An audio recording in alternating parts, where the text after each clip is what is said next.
Olá pessoal, hoje trago-vos aqui um tema bastante atual e que ainda é muito discutido, com diferentes opiniões, que é o jejum intermitente. Ainda há quem defenda que é um regime alimentar superior aos outros, que se deve treinar em jejum, que perdemos mais gordura se o fizermos. Mas serão estas coisas verdade? Será que realmente é superior aos outros? Então, para isso, eu proponho aqui analisar um artigo que a New England Journal of Medicine lançou no final de 2019. Acho que é um artigo muito interessante, pois mostra os efeitos que o jejum intermitente tem na saúde, no envelhecimento e em diversas doenças. Vou falar um pouco em termos científicos do que acontece, como é que o organismo se comporta em termos metabólicos. E também depois vou dar uma opinião menos científica, para toda a gente que não seja da área da saúde ficar bem esclarecido sobre este tema.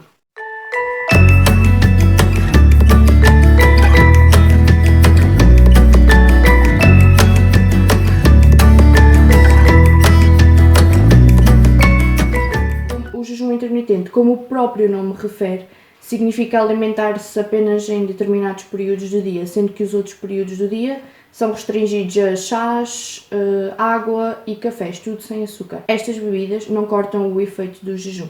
Vamos então iniciar a nossa apresentação. Eu vou passar mesmo uma apresentação de PowerPoint para que vocês consigam ver as imagens e tenham acesso à mesma, se tiverem curiosidade, se quiserem ver. E vou falando, que é para vocês também perceberem o que é que se vai passando. Então, aqui como forma de introdução, eles referem que a redução energética a longo prazo leva a menores danos causados pela produção de radicais livres, melhoria na regulação da glicose, aumento na resistência ao stress, supressão de inflamação nas respostas celulares e perda de peso. Ou seja, a redução energética não quer dizer jejum, quer dizer comer menos do que estamos a comer neste momento. E depois dizem que durante o jejum são ativadas vias que realçam defesas intrínsecas nas células, ou seja, as defesas dentro das células, fazendo com que estas sejam capazes de remover e reparar moléculas afetadas. Durante o período de alimentação, as células estão mais programadas para que haja processos de crescimento e de elasticidade dos tecidos, ou seja, elas estão sempre em constante síntese de alguma coisa quando nós estamos numa fase alimentada. O jejum proporciona ainda resistência e melhorias a doenças como a obesidade, diabetes, doenças cardiovasculares, cancro e doenças neurodegenerativas. Então, os 3 tipos de jejum mais estudados em humanos são Alternate Day Fasting, que é alterar períodos de alimentação com períodos de jejum ou restrição calórica, que dependendo do regime poderão ser de algumas horas ou de um dia inteiro. Ou seja, até podem passar um dia inteiro em jejum ou em restrição. Eles até dão um exemplo de 500 calorias por dia. Normalmente, uma média diária é 2000, portanto, é um quarto do que se deve consumir. Porque o que se deve consumir é muito relativo de pessoa para pessoa, como vocês sabem, é muito individual. Temos ainda o tipo de jejum 5-2, que é uma redução calórica, idealmente para 500 calorias por dia, 2 vezes por semana, e nos outros 5 dias que restam, fazem uma alimentação normal. Existe também o 4-3, que é 4 dias normais, 3 dias de jejum, mas este é o mais estudado em humanos. E ainda temos o Daily Time Restricted Feeding, em que apenas se podem alimentar em determinados períodos do dia. Ou seja, por exemplo, das 10 da manhã às 6 da tarde, que faz um total de 16 horas de jejum diário, ou então aquelas pessoas que se alimentam do meio-dia às 8, que saltam um pequeno almoço, e depois das 8 da noite ao meio-dia do dia seguinte, não comem nada também. Agora falando um pouco da resposta celular ao jejum intermitente. O jejum contribui para que o NAD+, o ATP e o acetilcoenzima A passem a NADH, AMP e coenzima A. Ou seja, estes transportadores intermediários de energia ativam proteínas que regulam a função da célula e a resistência ao stress. O jejum ativa respostas neuroendócrinas e adaptações caracterizadas por baixar os níveis de aminoácidos, a glicose e a insulina. A IGF-1 e os baixos níveis de aminoácidos fazem com que haja uma repressão na atividade da mTOR e isto resulta numa diminuição da síntese proteica e estimulação da autofagia. Ou seja, o que é que isto quer dizer? Que o organismo responde ao jejum intermitente, fazendo com que os processos anabólicos sejam minimizados, ou seja, os processos de síntese, crescimento e reprodução são minimizados, então favorecem os processos de reparação e de manutenção, melhorando assim resistência ao stress, reciclando moléculas danificadas, estimulando a biogênese mitocondrial e promovendo a sobrevivência das células, fazendo com que haja uma melhoria óbvia da resistência a doenças. Ou seja, se as células conseguem reparar-se, que não estão sempre a sintetizar alguma coisa, têm tempo para se reparar, vai melhorar a nossa resistência às doenças. Em relação às adaptações metabólicas ao jejum intermitente, temos aqui que a restrição ou jejum superior a 10 ou 14 horas resulta numa diminuição das reservas de glicogênio no fígado e hidrólise dos triglicerídeos em aminoácidos livres, que é este FFA que vocês veem aqui. Os aminoácidos livres entram na circulação e são transportados para os hepatócitos, onde produzem corpos cetónicos e beta-hidroxibutirato. Ativam ainda também o PPAR-alfa e o ATF4, que por sua vez fazem com que haja produção de FGF21, que é uma proteína com efeitos benéficos no corpo e no cérebro. Por outro lado, também o beta-hidroxibutirato e o acetato são transportados através de transporte ativo para as células, onde são metabolizados a acetilcoenzima A, que entra no ciclo de TCA e gera ATP, ou seja, gera energia. O ATP é energia utilizada pelo nosso organismo para responder a todos os processos metabólicos que se dão nele. Ou seja, as gorduras conseguem gerar energia, não só se gera energia a partir da glicose. Embora seja a preferência do nosso organismo, este também consegue fazer através das gorduras. O beta-hidroxibutirato também consegue ativar fatores de transcrição que terão influência no bom funcionamento do cérebro e promoverão a neurogênese, ou seja, a produção de neurónios e regeneração dos mesmos. O uso de ácidos gordos e corpos cetónicos como fonte de energia, em vez de glucose, resulta numa redução da taxa de troca respiratória, ou seja, a produção de CO2 produzida por O2 consumido. Isto indica uma maior flexibilidade metabólica e eficiência na produção de energia, utilizando estes componentes. Os efeitos do jejum intermitente na saúde e no envelhecimento.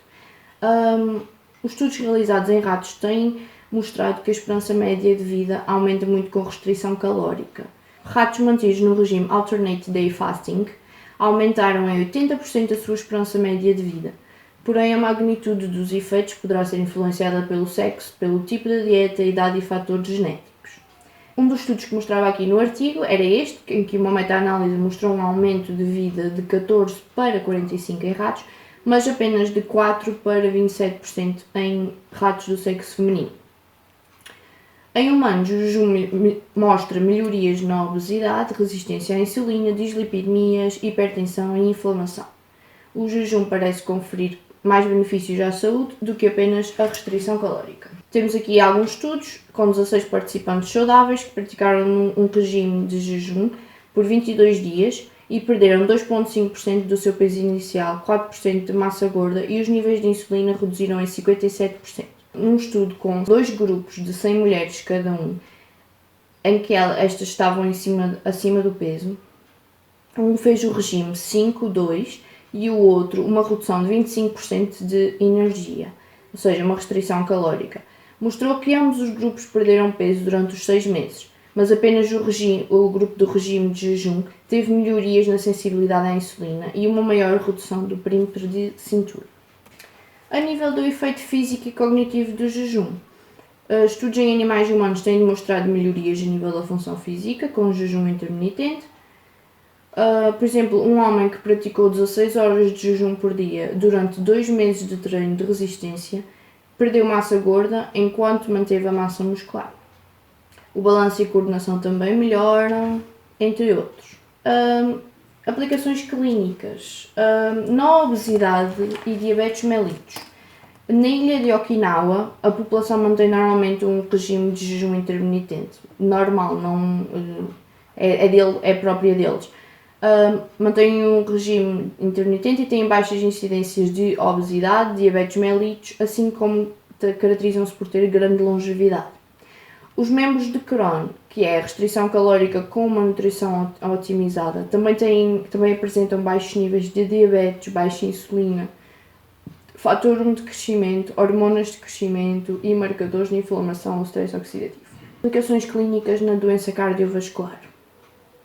O jejum melhora múltiplos marcadores de saúde cardiovascular nos humanos e animais, tais como pressão sanguínea, frequência cardíaca em repouso, níveis de LDL e HDL, triglicerídeos, glucose, insulina e resistência à insulina.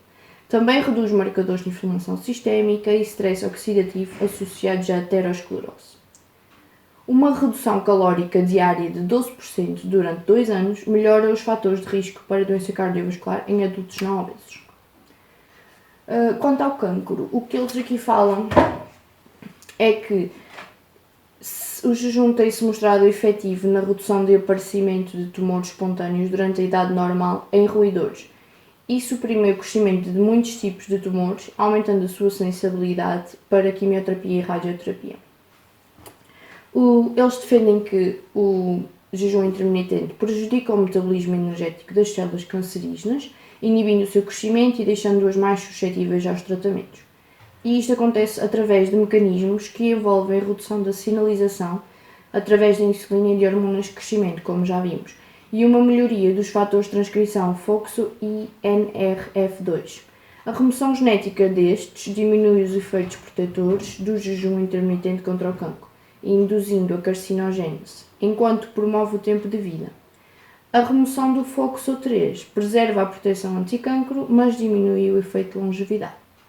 A ativação destes fatores através do jejum promove proteção contra o cancro e reforça a resistência ao stress das células normais, ou seja, vai fazer com que as células normais tenham mais resistência aos tratamentos como a quimioterapia e a radioterapia. Continuando, as desordens neurodegenerativas. Excesso de calorias, principalmente no meio da vida, aumenta o risco de ataque cardíaco, Alzheimer e Parkinson. Ou seja, o jejum intermitente ou restrição calórica podem atrasar o início e a progressão destas doenças, mas ainda são necessários mais estudos quanto a este assunto. Também referem que melhora a asma, a esclerose múltipla e a artrite, referindo que a perda de peso reduz os sintomas destas doenças em pacientes obesos. Na esclerose múltipla, o jejum e uma redução calórica durante 3 dias seguidos reduz a desmielinização autoimune e melhora o resultado funcional em ratos. Pacientes que aderiram a jejum intermitente reduziram os seus sintomas num período de tempo de 2 meses. Como reduz a inflamação, também é expectável que melhore a artrite. Aqui algumas considerações práticas. Embora existam muitas evidências de que o jejum intermitente tem inúmeros benefícios para diversas doenças, existem impedimentos à sua implementação na comunidade. O porquê? Porque nós estamos habituados a que nos passem que temos que comer de 3 em 3 horas, que comemos as refeições principais, pequeno almoço, almoço e lanche e ainda os snacks pelo meio, ou seja, estamos constantemente em fase alimentada, não deixamos o nosso corpo estar na fase de jejum. E isto ainda é muito difícil de transmitir às pessoas. A abundância de comida e o fácil acesso à mesma e a publicidade todos os dias em massa também são obstáculos a este regime. Quando se troca para este regime também é difícil, começa-se por experienciar fome, irritabilidade, redução da capacidade de concentração durante os primeiros períodos. Logo, este período de adaptação torna difícil a sua aplicação. Estes sintomas costumam desaparecer ao fim do mês. E, por último, a maioria dos profissionais de saúde não estão aptos para prescrever um regime de saúde. Conclusões do estudo. Os estudos realizados até agora têm demonstrado que o jejum intermitente tem um efeito positivo em diversas condições de saúde e na longevidade.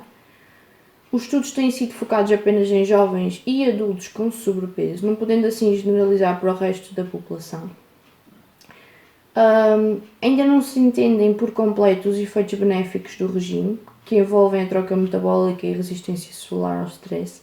Com uma maior compreensão sobre os processos que ligam o regime com os efeitos benéficos, poderá desenvolver-se terapias farmacológicas que reproduzam os efeitos do regime de jejum sem ter que se alterar os hábitos de alimentação.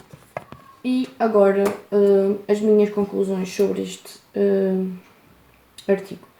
Eu penso que é um artigo muito bom, que nos trouxe informações muito úteis e que o regime de jejum intermitente realmente traz muitos benefícios, pois nós estamos constantemente num estado alimentado, ou seja, não deixamos que o nosso organismo renove e esteja num processo de manutenção. Estamos sempre num constante processo de síntese, não deixando as células se renovarem, porque estamos sempre a alimentar-nos. Nós comemos de 3 em 3 horas, quando não passamos o dia a petiscar. E o que eu quero referir e o que eu tirei para mim é que não é bem o jejum intermitente que nos permite que tenhamos estes benefícios. É o facto de nos alimentarmos bem, com horários estipulados, não andarmos todo o dia a petiscar.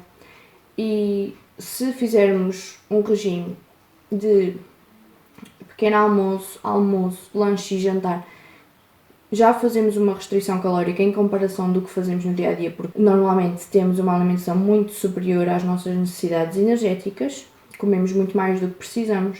Portanto, se fizermos um regime normal de pequeno almoço, lanche e jantar, já conseguimos tirar alguns benefícios do que eles dizem aqui, porque em muitos estudos eles referem apenas que a restrição calórica é suficiente para obter os benefícios. E também o que eu acho é que será benéfico, sim, fazer um regime de jejum intermitente de vez em quando. Não precisamos viver em regime de jejum intermitente, mas de vez em quando será benéfico, concordo, pois conseguiremos que as nossas células ativem processos que não são possíveis de ativar com a janela de jejum que nós normalmente temos, dando essa possibilidade às nossas células de 10 a 14 horas sem estar alimentado.